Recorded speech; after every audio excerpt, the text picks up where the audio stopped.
puse en esta mañana para compartir hace días pensando en el congreso que se llamó El Legado, y se nos enseñó que herencia es lo que tú le dejas a tus hijos, pero legado es lo que tú dejas en tus hijos. Entonces son dos cosas muy diferentes, ¿verdad? Eso se nos enseñó ayer. Y yo voy a hablar, el discipulado conecta generaciones. No me recuerdo si así le pusimos, si el discipulado conecta generaciones. Mientras uno está discipulando personas, mientras uno está enseñándole a alguien más, hay mucho cristiano que sabe mucho de la palabra, que ya tiene tiempo y no están discipulando a nadie más, ¿verdad? Y ahorita voy a hablar qué es lo que nos afecta a nosotros o cuáles son los enemigos para conectar generaciones por medio de un discipulado. Pero en sí el discipulado es conectar generaciones. Ustedes recuerdan que Moisés era mayor que Josué y Moisés preparó a Josué. Josué ya pertenecía a una generación más joven y él lo empezó a preparar. Lo mismo también David, se cree que muchos de sus valientes eran más jóvenes que él. También Elías discipuló a Eliseo y Elías era mucho mayor que Eliseo. Entonces ellos están conectando generaciones. Dios piensa y se mueve de generación en generación. Dios piensa y actúa en las generaciones. O sea, Dios es un Dios familiar. A Dios le interesan tus hijos y le interesan a los hijos de tus hijos, ¿verdad? Cuando hablamos del discipulado, nosotros muchas veces a los jóvenes les estamos enseñando cosas y muchas veces al joven no le gusta cuando tú le das un consejo que a él no lo quiere agarrar en el momento. Pero muchas veces uno ya pasó por ahí y uno muchas veces les enseñas algo o les dices algo que causa cierta incomodidad en un joven. Esta semana hablábamos que en el joven radica, tristemente, es lo que dice Proverbios, radica una actitud necia muchas veces en los jóvenes. Pero aún así, todos nosotros pasamos por la juventud y todos nosotros pasamos por la etapa de la adolescencia y también fuimos necios. Yo le platicaba a los muchachos que yo me porté necio por muchos años en mi juventud, pero sí el discipulado conecta generaciones y esa es una bendición, ¿verdad? Porque si no, se perdería el evangelio. Por eso Jesús dijo: ustedes son la sal de la tierra, porque la sal en el tiempo antiguo se utilizaba para preservar comida. No había refrigerador, no había freezers. Entonces la comida ellos le echaban sal y la sal era para preservar. Pues el discipulado preserva, y esa palabra Jesús se las dijo a sus discípulos: ustedes son la sal de la tierra. O sea, la sal preserva. Y nosotros, yo estaba escuchando el otro día un documental. Yo pertenezco a una generación que se está yendo. Mucha gente de mi generación ya no están aquí en Tecate, ya no existen. Existe otra generación más vieja todavía, ¿verdad? Que les llaman la generación niños posguerra, que vivieron de la Segunda Guerra Mundial, en la guerra de Vietnam, etcétera. Pero yo soy de otra generación. Alguien el otro día me preguntó: ¿usted fue hippie? No me tocó la época de los hippies, pero sí me tocó la era del rock and roll. Entonces, ¿verdad? Pero ahorita ya ahí está la generación X y está la generación alfa, y son otras generaciones que están ahorita fluyendo en el mundo. Pero yo estoy en una generación, ¿verdad?, donde a mí me toca, hace unos 15, 18 años, Dios me habló sobre que me importara el joven. Siempre a mí me importaba la gente de mi edad y como que me enfocaba en gente de pura de mi edad, pero ahora pienso mucho en los jóvenes. Y hay un versículo que quiero empezar, Hechos 2:17. Dice así, dice, Hechos 2:17, dice: y en los postreros días, dice Dios, derramaré de mi espíritu sobre toda carne. ¿Qué tiene que ver esto con el discipulado? Pues bastante, porque alguien no puede discipular sin la presencia del Espíritu Santo. Todos necesitamos tener al Espíritu Santo para poder enseñar. A mí me gusta muchísimo y al mismo tiempo me da hasta miedo cuando yo estoy platicando con un joven y que un joven me dice, usted hace 3 meses dijo esto. Y digo yo, ¿cómo que hace 3 meses yo dije algo y todavía un joven se está acordando de lo que dije? Porque si yo tengo al Espíritu Santo, el Espíritu Santo le va a recordar todo lo que Dios le dijo a través de mi boca. Y yo tengo que tener mucho cuidado qué es lo que hablo. Entonces, el Espíritu Santo se requiere mucho en el discipulado, porque no vamos a impartir solamente puro conocimiento aquí, sino que Dios quiere trabajar acá adentro. En los postreros días, dice Dios, derramaré de mi espíritu sobre toda carne, y vuestros hijos y vuestras hijas profetizarán, y vuestros jóvenes, esta parte es donde yo me quiero enfocar, lo último, vuestros jóvenes verán visiones y vuestros ancianos soñarán sueños. Y este versículo ya habla mucho sobre cuando un viejo, y voy a hablar de David. David tenía el sueño de edificar un templo para Jehová. Él ya estaba grande de edad. Tenía el sueño de edificar un templo donde se reuniera la gente, donde se manifestara Dios, donde tocaran los levitas, los que cantan. Y él tenía ese sueño. ¿Qué es un sueño? Es una visión tan larga, tan distante, que nuestra edad no nos va a alcanzar a cumplirla. El sueño de un viejo la va a cumplir la visión de un joven. Dios le dijo, tú no lo vas a hacer, David, eso lo hará tu hijo. Por ejemplo, Dios a mí me ha dado visión sobre restaurar familias que tienen problemas con adicción, con alcoholismo, familias que están quebradas por dentro, familias que crecieron sin un padre, familias que crecieron en una familia disfuncional. Restaurar familias, volver el corazón de los padres hacia los hijos y el de los hijos hacia los padres. Esa es la visión que Dios nos ha dado. Pero puedo mirar tan lejos que a lo mejor mi edad no me va a alcanzar y llegar allá. Pero si yo comparto mi sueño con un joven y ese joven tiene visión y abraza la visión como Salomón abrazó la visión de su padre, él fue el que terminó lo que empezó David. Josué también, Moisés quería llegar a tierra prometida, no llegó, no vamos a hablar de detalles, pero Josué sí entró a donde Moisés no alcanzó a entrar. Elías no llegó hasta donde llegó Eliseo y sucesivamente. Entonces eso es bien importante. Allá en el Congreso se nos habló bien importante tener visión. Hay gente que tiene visión, dice, no, pues casarme, tener una casita allá en la loma, tener 3 hijos. Yo le aconsejo que tenga muchos hijos. La familia grande vive mejor, ¿verdad? Tengan muchos hijos. Entonces, tenga visión, pero eso no es visión, tener una casa, tener tus hijos, tener prestaciones, irte de vacaciones. Son objetivos de la vida eso. Pero visión es el propósito, entrar en el propósito del reino de Dios, lo que Dios quiere que tú y yo hagamos para su obra, para alguien más. Y eso es. Entonces, es bien importante que nosotros estemos siendo discipulados. Déjate enseñar por alguien. Mira, cuando yo era chico, siempre decía yo un guía.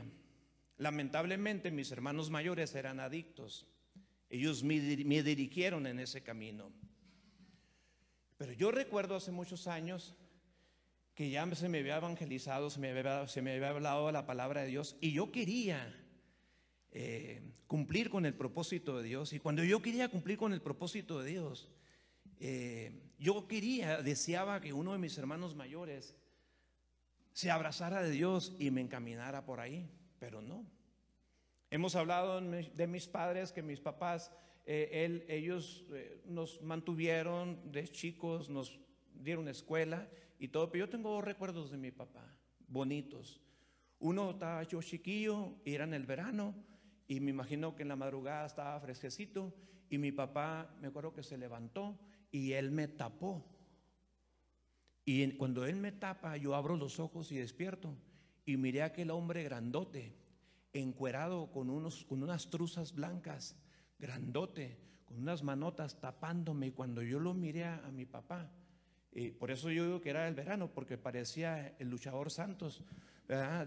Cuando lo miré su cuerpo y él me tapó. Y eso tengo yo un buen recuerdo de mi papá, ¿verdad? Y el otro no se los voy a contar, se los cuento en otra ocasión, ¿verdad? Pero quiero hablar de tres enemigos que desconectan el discipulado. Y ahorita vamos a estar orando por eso, para que eso se vaya de nuestra vida. Tres enemigos que nos desconectan como generaciones.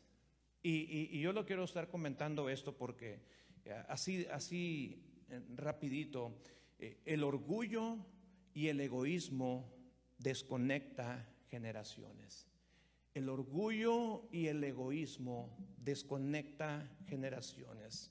Por ejemplo, cuando yo pienso solamente en mí y en gente solamente de mi edad, a mí me está importando muy poco la generación que viene, ¿verdad? Y quiero hablar de un hombre, un rey. El rey Ezequías, en una ocasión, un profeta le dice al rey Ezequías: dice Dios que te vas a morir. Y cuando Dios le dice a través de un profeta al rey Ezequías que se va a morir, tú y yo lo podemos leer en la Biblia. Y el rey Ezequías rápido va con Dios y le dice: Dios, ¿cómo que me voy a morir? Dame una oportunidad. Y él reacciona, porque se trata de él. Se trata de él. Y dice que llora, dice que pone su cara en la pared, y él empieza a llorar y dice: Dios, no, ¿cómo que me voy a morir? Y luego dice Dios: ok, te voy a aumentar 15 años más de vida. Reaccionó cuando Dios le dijo que se iba a morir, porque se trataba de él. Pero más adelante, este rey está en el palacio de Jerusalén, y vienen unos babilonios, y cuando él está en el palacio, a él se le olvida que Dios un día tuvo misericordia de él. Es una cosa que tú y yo nunca nos debemos de olvidar, que Dios un día tuvo misericordia de nosotros. Y luego, cuando llegan unos babilonios a su palacio, y cuando él está en el palacio, hay muchas cosas en el palacio, hay riquezas, hay personas, y hay muchas cosas de valor ahí en el palacio que él no los había atesorado. ¿Sabes quién lo había atesorado? Generaciones pasadas. Y cuando vienen los de Babilonia, ¿sabes qué les dijo él a los babilonios? Les voy a enseñar mis tesoros. O sea, podemos mirar orgullo en Ezequías. Dice: les voy a enseñar mis tesoros. Por ejemplo, si yo te dijera que lo que estamos haciendo aquí es una visión muy personal mía, te mentiría. Porque personas con las que yo caminé cuando yo recién me convertí, yo solamente estoy siguiendo visión generacional, una visión de personas que ya no existen, que ya partieron con el Señor. Ellos tenían la visión de lo que estamos viendo el día de hoy. Los centros de rehabilitación no es una visión personal, es una visión que yo caché de otra generación, de una persona que no alcanzó a realizarlo, y él me dijo: pero tú sí lo vas a alcanzar a hacer. Y yo la conecté, y por eso estamos haciendo lo que estamos viendo el día de hoy. Estamos conectando. Entonces el rey Ezequías dice: mis tesoros son estos. ¿Y sabes qué? Era una mentira. Eran tesoros de otros reyes que habían atesorado por mucho tiempo, ¿verdad? Y no era algo de él personal. Por ejemplo, este lugar donde estamos tú y yo, y me gusta mencionarlo porque me ayuda a mí en mi persona. El lugar donde estamos tú y yo sentados, nadie clavamos aquí una tabla.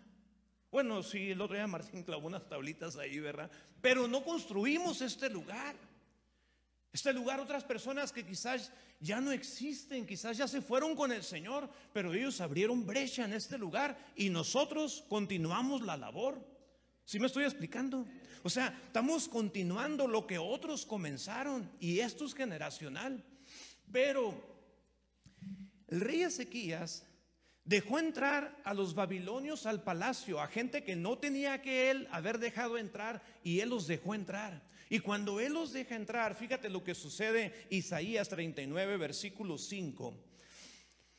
Dice: entonces dijo Isaías a Ezequías: oye palabra de Jehová de los ejércitos, he aquí vienen días en que será llevado a Babilonia todo lo que hay en tu casa, lo que tus padres han atesorado hasta hoy. Checa eso, lo que tus padres han atesorado hasta hoy, como diciendo, no es tuyo, tú no lo atesoraste, alguien más te lo dio.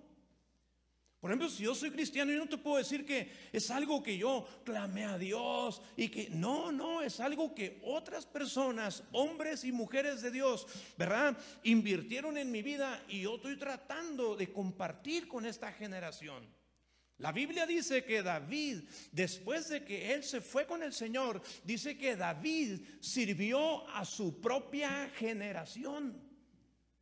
Entonces Ezequías dice cuando le está hablando Isaías, dice, ninguna cosa quedará, dice Jehová, dice, y de tus hijos, esto está bien fuerte, y de tus hijos que saldrán de ti y que habrás engendrado, tomarán y serán eunucos en el palacio del rey de Babilonia. Y el siguiente versículo dice, y dijo Ezequías a Isaías, la palabra de Jehová que has hablado es buena, añadió, a lo menos haya paz y seguridad en mis días. O sea, ¿qué pasa con Ezequías? Dios le está diciendo a Ezequías, fíjate, a través del profeta le está diciendo, hey, ten cuidado porque lo que tú acabas de hacer vas a afectar a tus hijos, tus actitudes, tu corazón, todo lo que tú estás permitiendo que entre a tu casa o al palacio. Dice, ten mucho cuidado porque vas a afectar a tus hijos.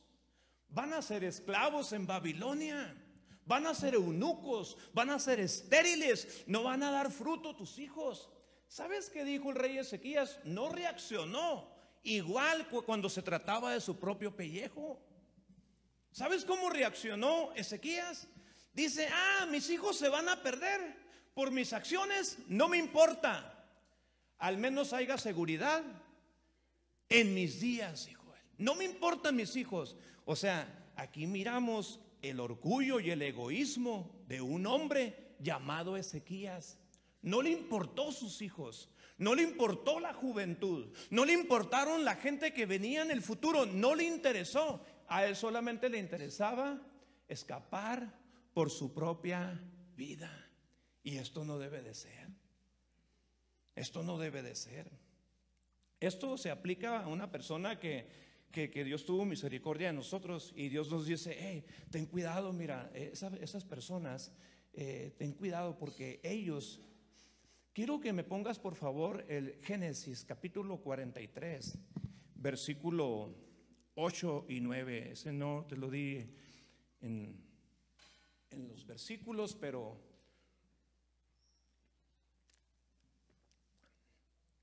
y este versículo a mí me lo dio hace muchos años. Dios, una vez leyendo el libro de Génesis, y dice así, esto es cuando ustedes, no sé si ustedes recuerdan, cuando los hermanos de José van y buscan alimento y se encuentran con José el soñador. Algunos no saben la historia, pero algunos sí. Y cuando llegan allá por el alimento con José, José todavía no se da a conocer a sus hermanos, y José ya sabía que tenía un hermano menor llamado Benjamín, y les dijo, está bien, dice, yo les voy a dar alimento a ustedes para que ustedes vivan, dice, pero les dice, escucha esto, dice, no se me duerma, hermana, si se está durmiendo su vecino, pégale un codacito, ¿verdad? O vaya y lávese la cara. Pero le dice, trae al joven, dice, y cuando tú traigas al joven, dice, yo les voy a dar alimento. Y Judá, uno de los hijos mayores de Jacob, dice, entonces Judá dijo a Israel su padre, envía al joven conmigo y nos levantaremos e iremos. Esta palabra a mí me llama mucho la atención. Dice, envía al joven conmigo y nos levantaremos e iremos. ¿Qué quiere decir? Que Jacob tenía retenido al joven, lo tenía retenido ahí, no quería que se le fuera. Y le dice Judá, dice, envía al joven conmigo. Dice, y nos levantaremos e iremos. En la obra de Dios, iglesia, escucha esto, en la obra de Dios necesitamos jóvenes. A mí me preocuparía aquí en la iglesia si fuéramos puro viejito. A mí me preocuparía. Y es más, es preocupante una iglesia que no tiene jóvenes y que no tiene niños. Entonces, Cuando yo leí este pasaje, a mí me pegó hace muchos años, unos 18 años, y luego dice, nos levantaremos e iremos, dice, a fin de que vivamos y no muramos. Y checa lo que dice, dice, y tú y nuestros niños. ¿Sabes cuántas generaciones está hablando aquí? 3. Está hablando 3 generaciones. Está hablando al papá, Jacob, y luego dice Judá, y nosotros y nuestros niños. Le está diciendo, envía al joven, dice, porque si no creemos en el joven, si no confiamos en el joven, si no impulsamos al joven, si no enseñamos, si no instruimos al joven, se van a desconectar estas generaciones y se van a perder. Y el siguiente versículo, el 9, y luego le dice Judá, Jacob no quiere dejar ir al joven, no lo quiere dejar ir. Y luego le dice Judá, le dice, yo te respondo por él. Yo te respondo por él. Fíjate lo que te voy a decir. Los jóvenes que tenemos a nuestro lado, es tu responsabilidad y es mi responsabilidad con ellos. Es tu responsabilidad enseñarlos, es tu responsabilidad cuidarlos, es tu responsabilidad orar por ellos, es mi responsabilidad instruirlos, es mi responsabilidad buscar dejar una herencia y un legado en ellos. Es tu responsabilidad. Muchas veces hemos pensado que en la iglesia todo se va a acomodar y que ahí te van a educar a tus hijos. No, es tu responsabilidad. Dice, yo te respondo por él. A mí me pedirás cuenta, le dice Judá. Échame al joven, dice, yo te respondo por él, yo me hago responsable de él. Y muchas veces nosotros como que decimos, no, pues, pero nuestra responsabilidad la tenemos que hacer. Hay veces que uno le dice algo a un joven y el joven a veces tuerce la cara y no le gusta, y eso sucede mucho. El joven tuerce la cara y te hace muecas y se enoja y se hace un berrinche, pero es mi responsabilidad marcarle el camino. Lo acepte o no lo acepte, eso ya es otro cuento, pero es mi responsabilidad. Me encanta, me gusta mucho cuando hay hombres grandes en brazo extendido y hay jóvenes, porque estás conectando generaciones. Con el evangelio, con el discipulado, conectas generaciones. Y luego dice, a mí me pedirás cuenta. O sea, yo te voy a responder por Benjamín. Suéltamelo. Y luego dice, si no te lo vuelvo a traer y si no lo pongo delante de ti, seré para ti el culpable para siempre. Pero Judá se hace responsable del joven. Dice, suéltamelo, yo me hago responsable. Dice, es que no vamos a obtener la bendición que está allá, dice. No vamos a poder alimentarnos, no vamos a poder llegar a nuestro destino. Fíjate, Dios tenía una tierra, se llamaba la tierra de Gosén. Era una tierra fructífera, donde el ganado engordaba. Era una tierra de riqueza, que Dios tenía un propósito para la familia de Jacob. Y sabes, Judá le dice a su papá, le dice, pero tienes que darme al joven para poder llegar a nuestro destino. Nosotros, y te voy a decir esto, Ezequías a lo mejor dice, pues mis hijos serán otra historia. ¿Sabes cómo hay una parte en la escritura que dice, cuando Dios empieza a hablar en el capítulo 37 de Génesis de José? ¿Sabes cómo lo dice en otra versión? Fíjate, Dios empieza a hablar de José y dice así, esta es la historia de Jacob, y empieza a hablar de José.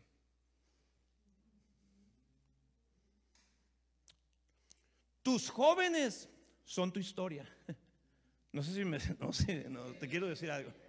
Quizás tú digas, yo hasta aquí digo mi vida y él es otro rollo. No, ellos van a cumplir tu historia. O sea, una cosa es tener historia y otra cosa es hacer historia. Por ejemplo, yo veo jóvenes servir a Dios y hacer cosas para Dios, y el Espíritu Santo me dice, esa es tu historia, esa es tu historia, son parte de tus huellas, órale.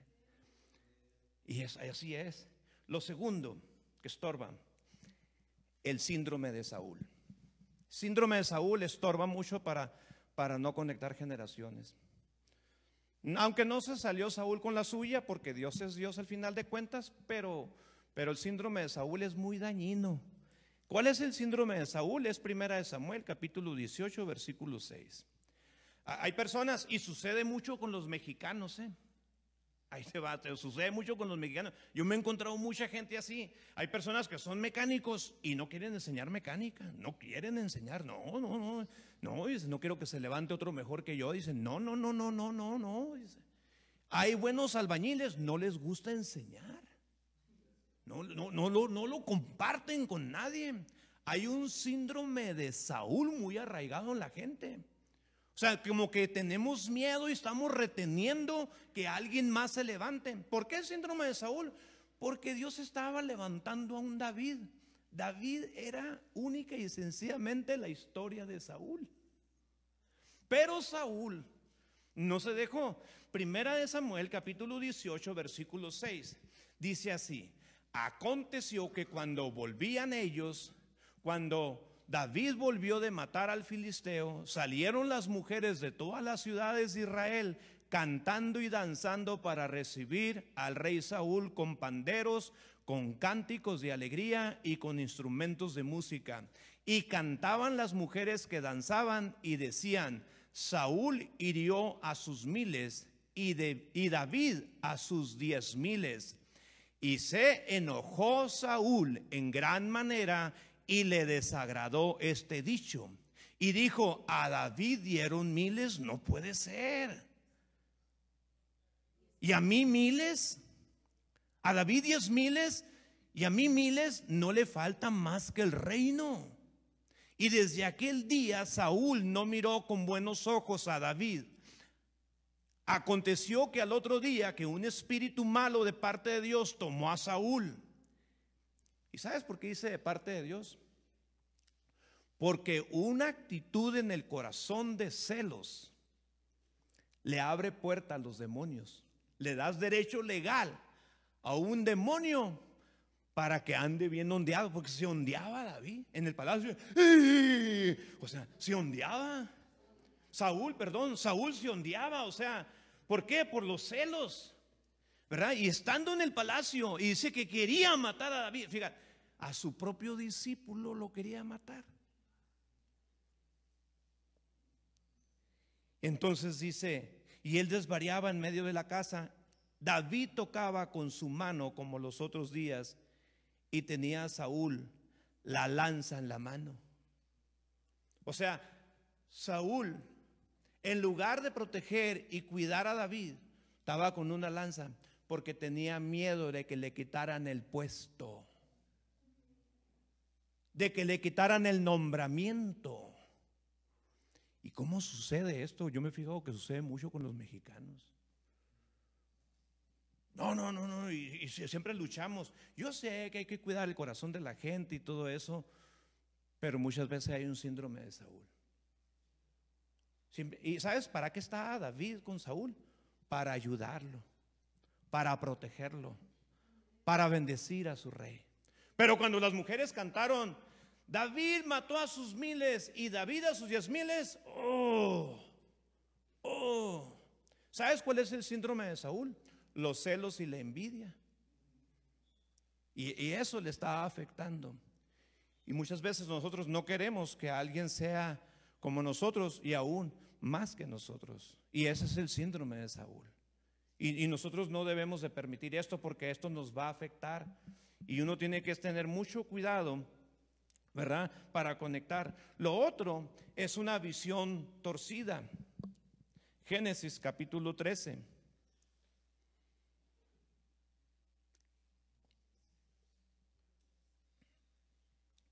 Y aquí voy a hablar de Abraham. Abraham trae con él, para cumplir el propósito de Dios, Abraham trae con él a su sobrino Lot. Lot era como un hijo para Abraham. Abraham estaba enseñando, el padre de la fe está enseñando a Lot.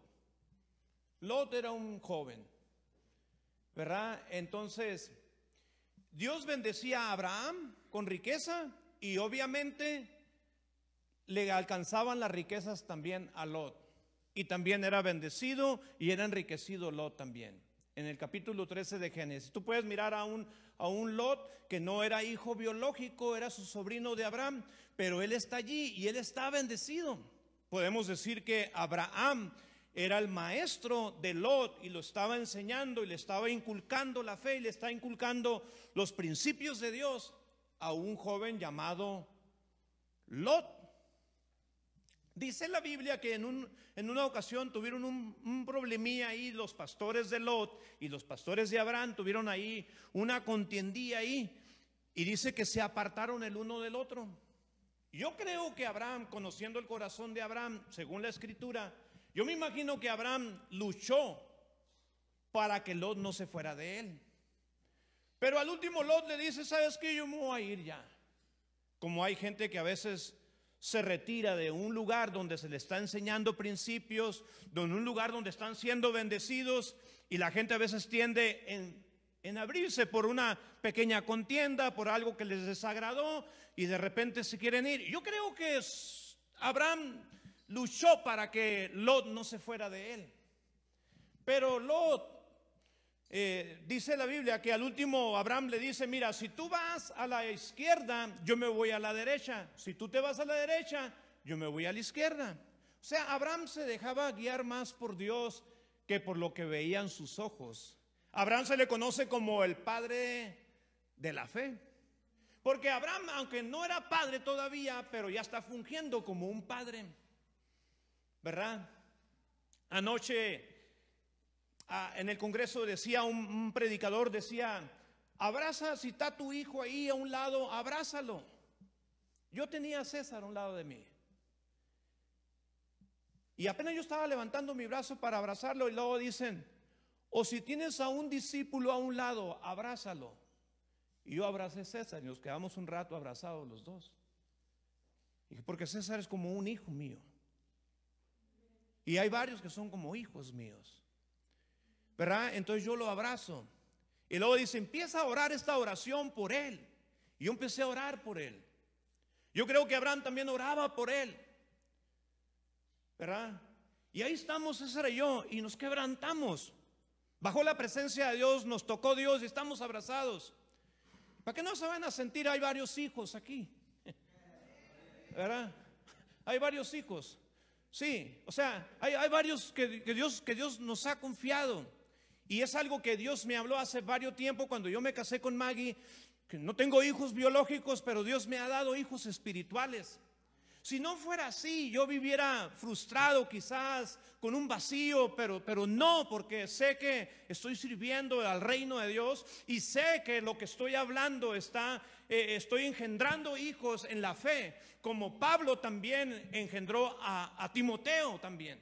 Entonces, una visión torcida fue que no fue un problema de Abraham, fue un problema de Lot. Génesis 13, versículo 10, dice así, dice: y alzó Lot sus ojos y vio toda la llanura del Jordán. O sea, Lot se apartó de Abraham porque empezó a mirar cosas que le empezaron a ser agradables a sus ojos. Se le antojó una llanura que se miraba como Disneylandia. Era un lugar, zacatito verde, palmas, agua, se miraba rico ese lugar. Y Lot se empezó a guiar por lo que estaban viendo sus ojos, no por lo que Abraham le estaba enseñando.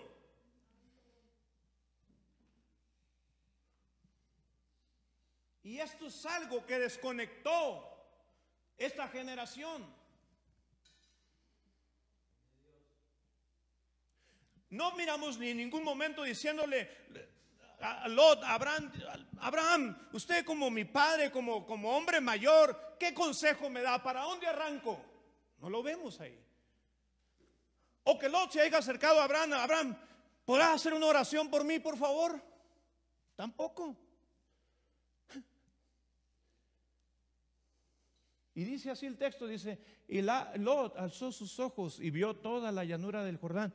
O sea, y no había miralejos, pero se veía ver unos miralejos. Dice que toda ella era de riego como el huerto de Jehová.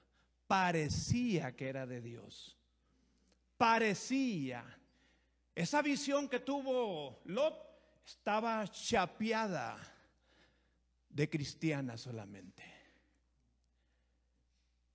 Una vez un muchacho se enamoró de una chamaca y le dije yo, ¿y es cristiana?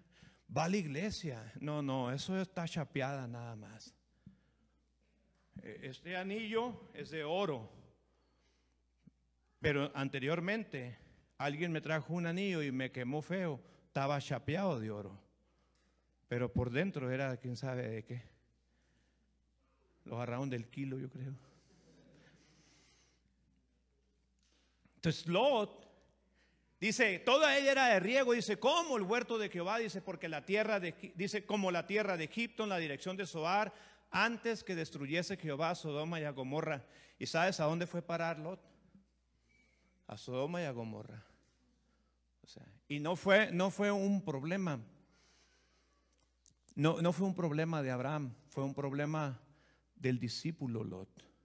Él se apartó y se le antojó aquello y dijo, ¿sabes qué? Y tú sabes cómo le fue.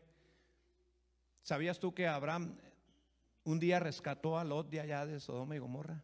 Lo rescató porque dice que lo habían esclavizado. ¿Y sabías tú que Lot otra vez se le fue a Abraham otra vez para Sodoma? Después de haberlo rescatado se le vuelve a ir. Y Abraham dice, bueno, pero yo hice mi chamba. Él lo rescató ¿verdad? Y eso muchas veces sucede, ¿verdad? Miramos que otros están agarrando ahí sus cosas materiales y sus beneficios y todo eso, y se nos empieza empezamos a caminar y poco a poco y nos vamos acercando a Sodoma y a Gomorra, porque dice que se dejó guiar por lo que veían sus ojos. Dice que todo era como el huerto de Jehová, dice, pero en realidad que no era el huerto de Jehová y parecía nada más. Entonces, tú y yo tenemos que tener mucho cuidado con este tipo de cosas, ¿verdad? Porque la atracción puede parecer, o lo que estamos viendo parece, pero no era el único hijo que tenía Abraham. ¿Sabes cuántos hombres tenía Abraham en su casa? Tenía 318 hombres nacidos en casa, cuando todavía no tenía a Isaac. 318 hombres eran guerreros, dice que eran nacidos en casa. Esa gente la tenía Abraham, ¿verdad? Y termino con esto. Pablo y Timoteo. Hechos 16, versículo 1, 2 y 3.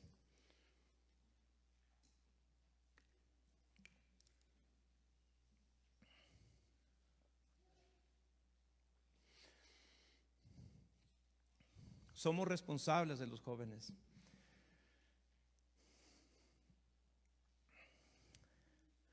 Dice, después llegó a Derbe y a Listra, y he aquí había allí cierto discípulo llamado Timoteo, hijo de una mujer judía creyente, pero, leamos bien esto, dice, pero de padre griego. Significa que el papá de Timoteo no era un creyente, no iba a la congre, no abría la Biblia. Timoteo nunca miró a su papá de rodillas. Timoteo nunca fue discipulado de su padre. Yo no sé cómo era su padre, si era un hombre duro, un hombre violento, no sé. Dice, pero su mamá dice que era creyente.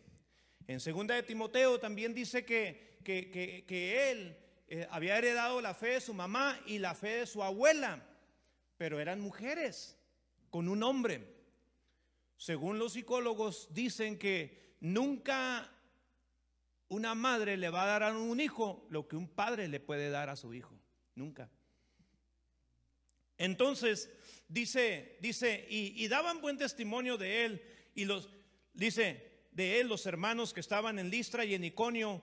Quiso Pablo que éste fuese con él, y tomándole le circuncidó por causa de los judíos que había en aquellos lugares, porque todos sabían que su padre era griego. ¿Sabes qué veo yo aquí? Pablo se encuentra con Timoteo y era joven, y lo miró como un discípulo. Entonces Pablo, yo creo que platicó con la familia y a lo mejor Loida, su mamá, le dijo, pues yo lo he estado discipulando. Te felicito, le ha haber dicho Pablo, te felicito, Loida, no, su madre era Eunice, ¿no? Y su abuela era Loida, ¿verdad? Se me cuatrapearon los cables ahí. Pero le dice, ustedes dos como mujeres, la abuela y la mamá, enseñaron a este muchacho, sí. Ok.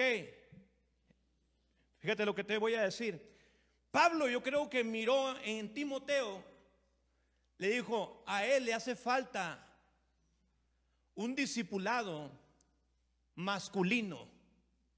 Es como una mujer, si un hombre le está discipulando a esa mujer, a esa muchachita, le va a hacer falta que una mujer la discipule.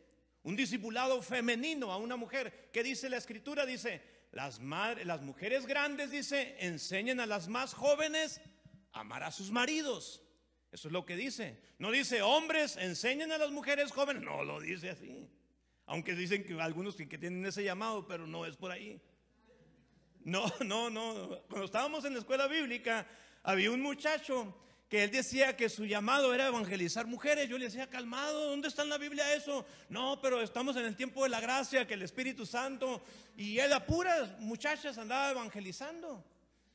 Si tú me preguntaras cómo terminó, ¿verdad? Pero no es así.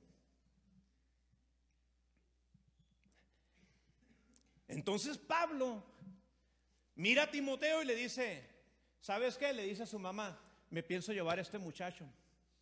Su papá, ¿cómo es con él? No, pues nomás le provee los tenis, nomás lo manda a la escuela y nomás esto, o sea, ¿tienen diálogo? O sea, ¿le da un ejemplo a seguir? No, pues no. Entonces Pablo le dice, suéltamelo. Y Pablo restaura en Timoteo lo que le falta a Timoteo. Y siempre lo miramos aquí en el programa del centro, ¿verdad? Muchas veces hombres que están en el programa, ¿verdad? Que no tuvieron un padre, ejemplar. ¿Por qué no nos da chance de formar en ti un discipulado masculino? Y sabes que eso sucede muchas veces con el joven, que no quieren el discipulado masculino, y se quieren desviar. Pero yo te aconsejo que tú aceptes un discipulado masculino. ¿Qué dice Pablo de Timoteo? Dice, Timoteo para mí es un verdadero hijo. Es lo que dice Pablo de Timoteo. Un verdadero hijo, fíjate. Lo hace un verdadero hijo. ¿Quién? El Espíritu Santo, por medio de un padre espiritual como Pablo.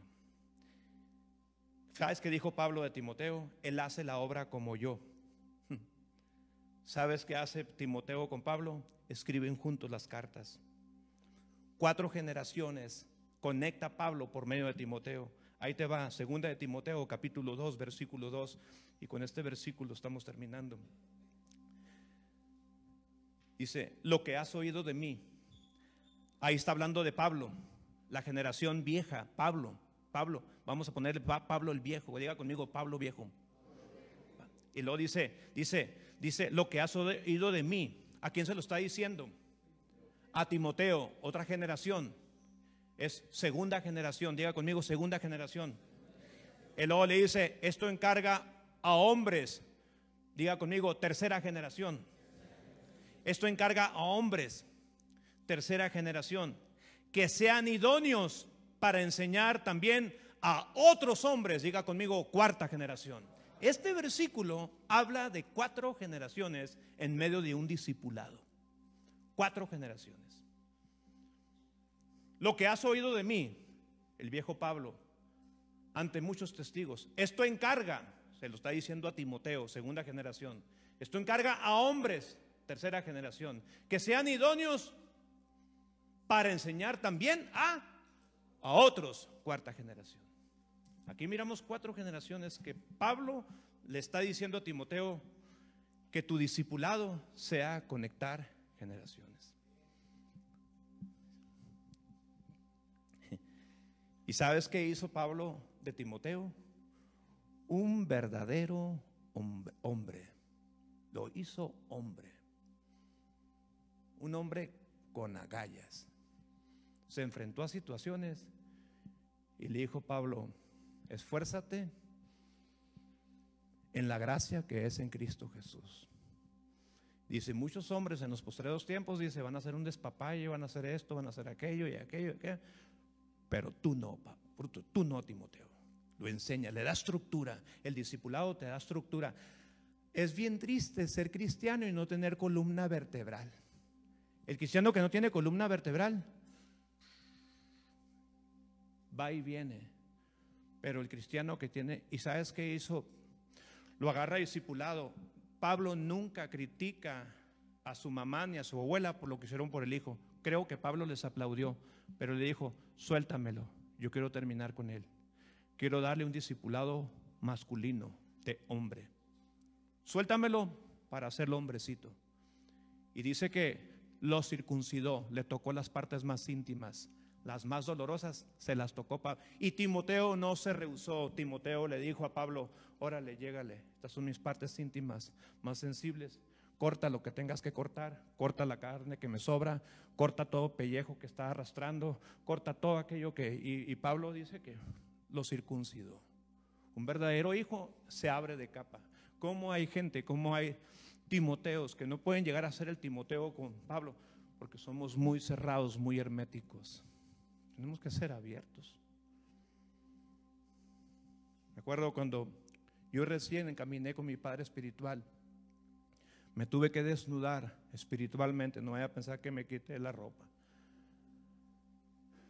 Con mi padre espiritual le tuve que hablar de mis inmoralidades, de mis pecados asquerosos de mi pasado. Y él pudo tocar áreas íntimas en mi vida que me han ayudado hasta el día de hoy. Sí. Y tú y yo debemos de ser como un Timoteo también. Como un Timoteo, fíjate, socios trabajan en la visión contigo mientras estás vivo, pero los hijos espirituales trabajan en la visión después de que te hayas ido. Sí.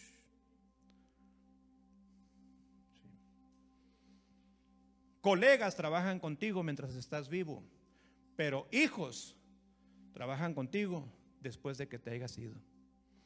O sea, continúan la visión. Y ese fue Timoteo. Me imagino que ya después un día Timoteo ya llegan un día él y Pablo a visitar a su mamá. Y su mamá dice, se sorprende de su hijo.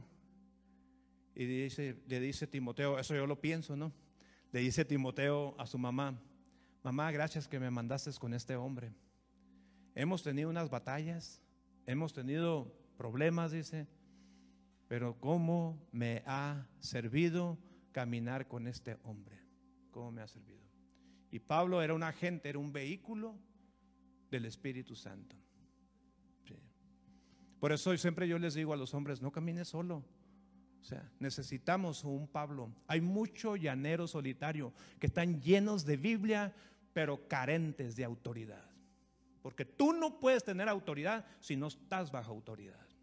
Jamás. Por eso Timoteo hablaba con tanta autoridad, porque él estaba bajo autoridad. Pablo hablaba con tanta autoridad porque mismo Pablo se sometió a la autoridad de Pedro también. O sea, y así es. Pero no desconectes generaciones. Esfuérzate, vénganse el jueves al discipulado. Mira, y conecta generaciones. Date un tiempo con tus hijos, ora por tus hijos. No esperes que se llegue la oración del mes para orar por tus hijos aquí en la congregación. En tu casa, nos decían ayer, las piedras que te avienten, construye un altar en tu casa. Las piedras que te lancen, porque siempre hay gente que te lanza piedras. Con esas piedras construye tu altar. Vamos a ponernos de